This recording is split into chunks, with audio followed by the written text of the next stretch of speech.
Fault lines की study है, fault lines को बढ़ावा देना, हर वक्त दिखाना कि यहाँ के दलित भी हर वक्त स्वरणों से सिर्फ पिटते ही रहे हैं। कोई अच्छी खबर मत दो हिंदुस्तान की, कोई खुशखबरी यहाँ से मत जाए। और गुजरात को जितना ज़्यादा जलील किया है और बदनाम किया है और मोदी को जितना किया है, तो इसमें कोई हैरत की बात नहीं है कि आज वो हैं हिट लिस्ट पे, आज वो टेररिस्ट ग्रुप्स के हिट लिस्ट पे हैं। और जितना बढ़ावा देंगी तो ये सिर्फ मोदी ही नहीं, सवाल सिर्फ मोदी का नहीं है, सवाल पूरे हिंदुस्तान को इंटरनेशनल हिट लिस्ट पे बनाने का है। और इस प्रोपेगेंडा ने उसमें बहुत अहम भूमिका निभाई। और ये कहती है citizens for justice and peace, ना इनको पीस चाहिए ना इनको जस्टिस चाहिए। अगर कोई कहता है, वस्तानवी ने ही कह दिया कि मुसलमान गुजरात की जो ग्रोथ स्टोरी का हिस्सा हैं, कैसे उसके ऊपर ये बरसे सब लोग, और कैसे उसको देवबंद की वाइस चांसलरशिप से रिज़ाइन कराना पड़ा। क्या इतना बड़ा पाप कर दिया? आज को ये भी नहीं कहने की इजाज़त किसी को रही कि गुजरात की सड़कें अच्छी हैं, गुजरात में बिजली की व्यवस्था अच्छी है। पीछे पड़ जाते हैं कि अरे तुम तो फासिस्ट मोदी का साथ देते हो। तो इतना जब आप पाप का घड़ा इनका बहुत भर गया है, और अब तो जब ये बोलने लगते हैं सच में उल्टी आती है। तो मुझे लगता है मैं ही नहीं, बहुत से सरकार में जो वरिष्ठ अधिकारी हैं वो भी चिंतित हैं। कौन सी बात से प्रभावित हुए आप नरेंद्र मोदी से? देखिए, सबसे पहले तो मैंने गुजरात की इकोनॉमिक ग्रोथ की कहानी तो जग जाहिर है, रूल बेस्ड है, गवर्नेंस रिफॉर्म है, लॉ एंड ऑर्डर है। रात के 2 बजे तक यहाँ पे लड़कियाँ, बच्चे, औरतें, जवान घूम रही हैं स्कूटी में, ये तो जग जाहिर है, ये भी कहने की इजाज़त नहीं है। मैंने यही लिख दिया तो मेरे पीछे ही पड़ गए कि आप कहते हो लॉ एंड ऑर्डर अच्छा है, मुसलमान दहशत में रहता है। मैंने कहा मुसलमान औरतें मैंने और किसी शहर में रात के 2 बजे बुरके वाली भी सीजी रोड पे चाय पी रही हैं, मानिक चौक में खाना खाने आई हैं, मैंने और किसी शहर में नहीं देखा। ये लिखा मैंने, नाइट लाइफ इन अहमदाबाद, उसी पे मेरे पीछे पड़ गए। जब भी प्रधानमंत्री और दूसरी बात, मुसलमान आज एक और ही बयान कर रहा है कहानी।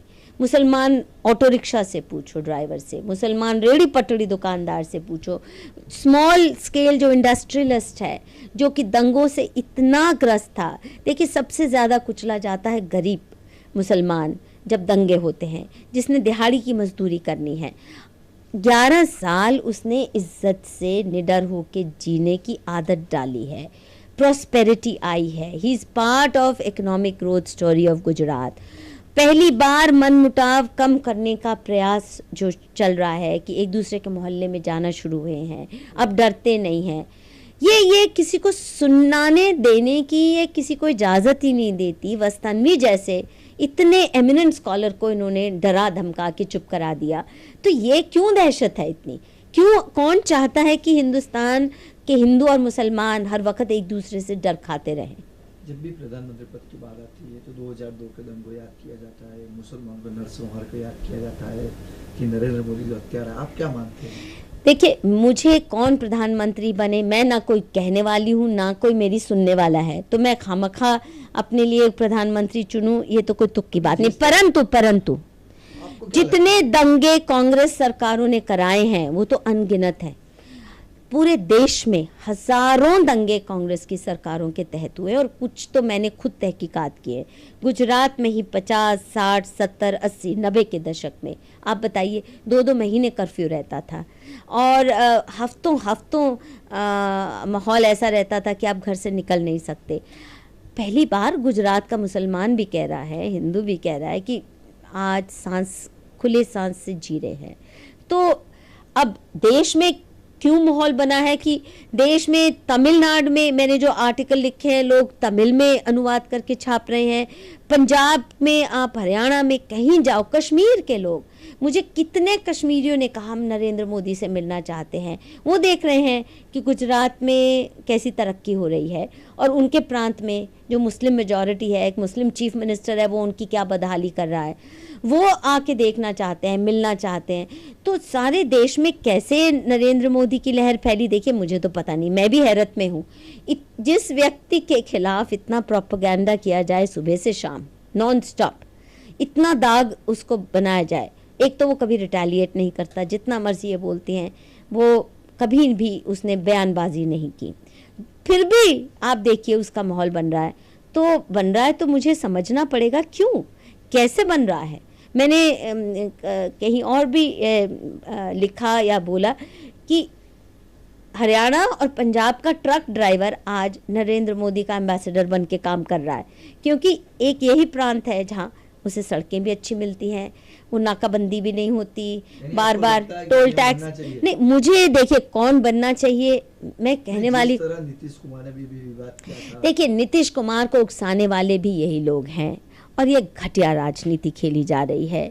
और मुझे ये लगता है कि बीजेपी अगर उसको नहीं नॉमिनेट करती, अगर उसके साथ खिलवाड़ करती है तो बीजेपी टूट जाएगी। उसका कार्यकर्ता बिल्कुल स्वीकार करने को मुझे नहीं लगता तैयार है कि उस तरह से उसको जलील करके बाजू में रखा जाए। तो बीजेपी को भी चौकन्ना होना चाहिए कि ये खेल, पूरा देश नरेंद्र मोदी मुझे लगता आप सोशल मीडिया में जाइए, हाँ, गरीब और अमीर कहीं पे भी अगर किसी का नाम आज आ रहा है, ये मेरी वजह से थोड़े है, तो मेरे लगने न लगने से क्या, मैंने तो कुछ महीने से ही अध्ययन शुरू किया और मैं समझना चाहती हूँ कि कैसे तमिलनाडु में, आंध्रा में, केरल में, बिहार में अभी नीतीश कुमार बहुत बड़ी भूल कर रहे हैं।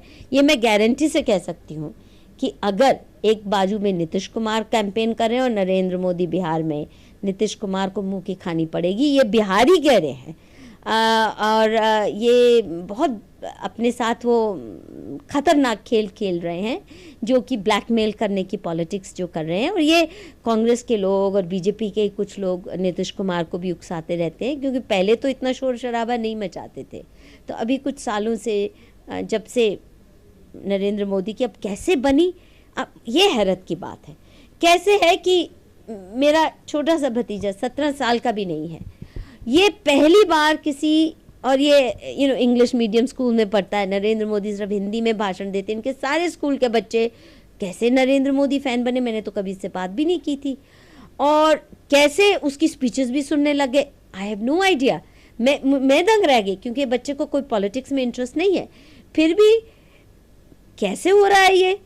जितना उसको बदनाम कर रहे हैं उसके प्रति क्यूरियोसिटी बढ़ती है, उसका एक सेंटेंस ले विकृत रूप में पेश करते हैं, लोग फिर पूरी स्पीच सुनते हैं तो देखते हैं अरे भाई ये तो कहानी कुछ और, वो कह क्या रहे थे और ये कितना विकार उसको कर रहे हैं। ऐसे ही कई सारी स्पीचेस मैंने नरेंद्र मोदी की एनालाइज की। जब वो 50 करोड़ गर्लफ्रेंड वाली, मुझे टीवी चैनल्स ने कहा कि इस पे कमेंट दीजिए, मैंने कहा मुझे पूरी स्पीच भेजिए, नहीं भेजे, 2 लाइन भेजे, मैंने कहा नहीं मुझे पूरी स्पीच चाहिए, वो नहीं दे रहे थे टीवी चैनल्स वाले। जब मेरा रिस्पॉन्स चाहिए 1 लाइन पे, मैंने कहा नहीं दूंगी मैं, फिर मैंने पूरी स्पीच डाउनलोड की एंड बिलीव यू मी, मैंने दंग रह गई। मेरी पहली बार मैंने नरेंद्र मोदी की पूरी स्पीच सुनी। It was one of the best speeches address to rural women. गांव की महिलाओं से और गांव के लोगों से क्या उनके इश्यूज हैं, कैसे उनकी दुख दर्द को समझ के क्या क्या उन्होंने मुद्दे उठाए। इतनी बढ़िया स्पीच। एक सिर्फ हल्का सा जुमला कि कांग्रेस तो रिवॉर्ड करती है करप्ट मिनिस्टर्स को, उसमें एक छोटा सा जुमला, चलिए ठीक है, थोड़ा सा आप कह सकते हैं कि गैर जिम्मेदार मजाक था या जो भी, पर पूरी स्पीच अगर बहुत ठोस है, ऐसी स्पीच कोई नेता दिखता नहीं आज देता हुआ, तो आप उसको नकार के हर वक्त एक ही व्यक्ति के पीछे पड़ जाओगे तो जैसा मैंने कहा मुझे भी उल्टी आने लगी। मैं जब सुनती हूँ आज के दिन, मेरे खुद अच्छे दोस्तों जो कांग्रेस में भी हैं या एनजीओज में भी हैं, उनको जब इतने अभद्र भाषा में नरेंद्र मोदी को इतनी ज्यादती भरी गालियां देते सुबह से शाम सुनती हूँ, तो सच में उल्टी आने लगती है कि इस तरह किसी को डिमोनाइज करना, इतना जलील करना, और जो जवाब भी नहीं दे रहा। कभी नहीं उसने बयानबाजी की, तू मैं की। तो इससे क्यूरियोसिटी मुझे लग रहा है देश में फैल रही है और एक उसका उल्टा असर हो रहा है कांग्रेस को, ये बहुत भारी पड़ेगा। यहाँ भी बहुत लोगों को न्याय नहीं मिल रहा है। आज भी ऐसे लोग हैं कि जिनको न्याय नहीं मिला।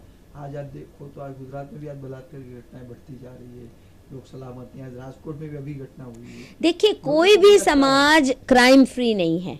स्वीडन में भी मैंने प्लीज़ मेरा एक आर्टिकल है भी वेबसाइट पे छपा है जिसमें ये कि गुजरात को न्याय मिले। कोई भी समाज, स्वीडन ले लो, नॉर्वे ले लो, कनाडा ले लो, ऑस्ट्रेलिया ले लो, जो बेहतरीन समझे जाते हैं न्याय व्यवस्था के लिहाज से, वहाँ पे भी आप ये नहीं कह सकते यहाँ रेप होता नहीं, ये नहीं कह सकते कि मर्डर होते नहीं। सिर्फ ये है कि उसकी प्रोपोर्शन, लोग क्राइम रजिस्टर होते हैं कि नहीं, लोग पुलिस में थाने में जाने से डरते हैं, कोर्ट उनको न्याय दे पाती है कि नहीं। ये किसने कहा कि नरेंद्र मोदी ने बिल्कुल जन्नत बना दी? It's a work in progress. The issue is it's a work in progress.